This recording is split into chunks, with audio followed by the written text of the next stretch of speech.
What's this all about? What's my purpose in life? I must have survived for a purpose.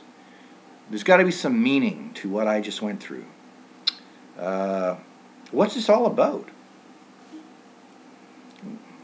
I probably sit here and talk about all kinds of crap that I've been challenged with, and why am I alone, and why do people not like me, and where are my friends, and I thought I had more friends, or I didn't think I had any friends.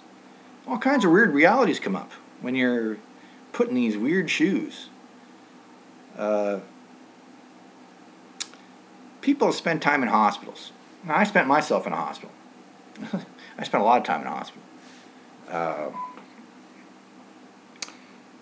Couple months, a month or so after I had the stroke in Vancouver General, and another, maybe it was 2 months.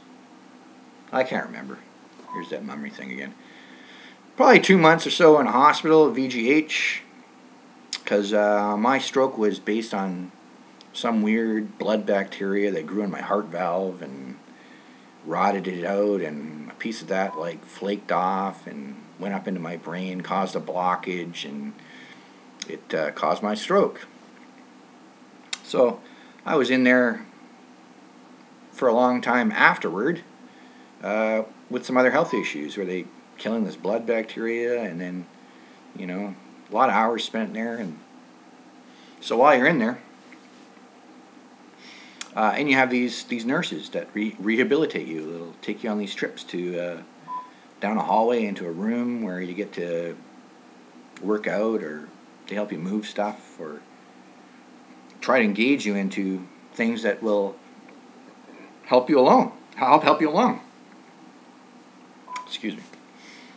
In my case, when I got my fingers moving, I was in this room with this nurse playing with one of these round little toys, you know, a little colored ball with all these shapes cut out with all these little pieces that are the same shape that you kind of like shove in. You know, have to twist your arm or hold things with your hands, which with fingers with little ability to clench. There you are, like barely picking up a block and moving almost your entire body to try and sink it down the hole, so to speak. And then when doing it, get this big applause from a nurse that's like, way to go, it's all great, look at you, like, wow. And you're looking at it going like, yeah, look at me, I'm like 45, and what a great inspirational moment to do what I could do when I was a 1-year-old, and here I am now, 45, relearning how to do it again. But, you know, small steps for a greater purpose, for an ending result, to become normal, if you can use that word. Because, yeah, to us it's all about becoming normal, even though what is normal? My definition of normal is trying to be who I was. And being different, I look at myself as being abnormal. I haven't got to the point yet where this new person I could accept as being normal. Not yet, anyways. Just haven't found my place. But back to my experience in the hospital here. Spent a lot of time looking at the ceiling, watching television, reevaluating my life, being surprised with visits from people that were acquaintances that you barely knew, that have taken the time to come down to the hospital and offer some support, being offered some prayers by, wow, just people that really care. I mean, just out there because they actually feel for you, or feel some compassion, or love you, or, you know, some really caring people out there. I was quite surprised when I had some people that showed up and they offered a prayer, like seriously, like bowed their heads and talked to God in a prayer, with holding my hand and wishing me good luck or good emotion or good feelings, trying to make me feel better. I mean, I had people actually came back repeatedly to see how I was doing. They had some interest. It was very inspiring at times. In my case, my mother. Here we go with mothers, like, wow. Mothers. You're 45, and who is there? The person that will try to be there the most often,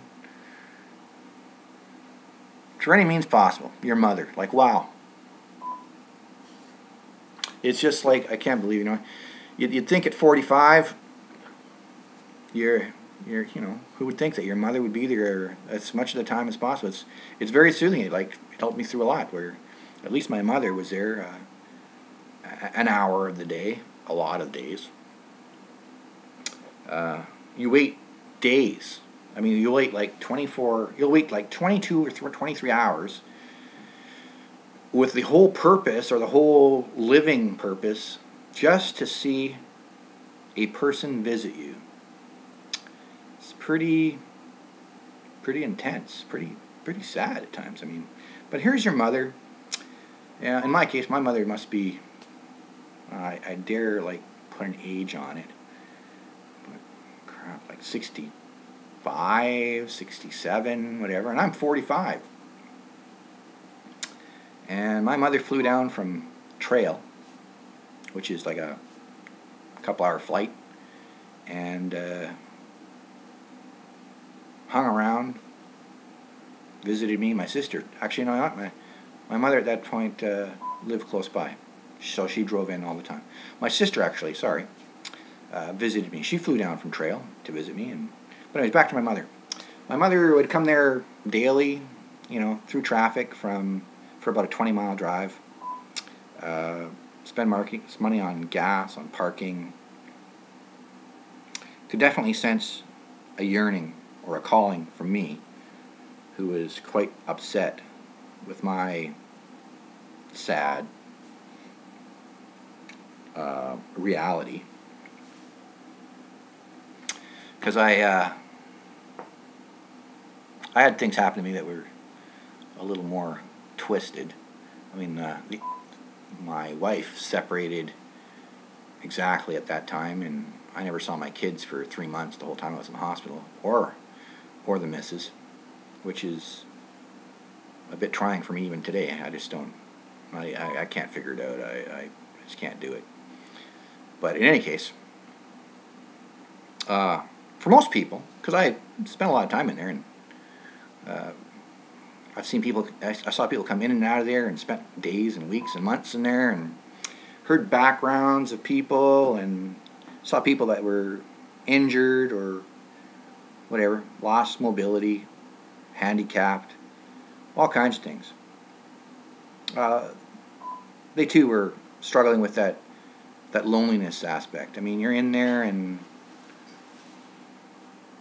there's just nothing to do. You lie in a bed waiting to heal. I mean, what's great about that? It's boring, or your moment or your great part of your day is a nurse trying to stick you with a needle. It's like you look forward to it. It's like, hey, Martha, how's it going?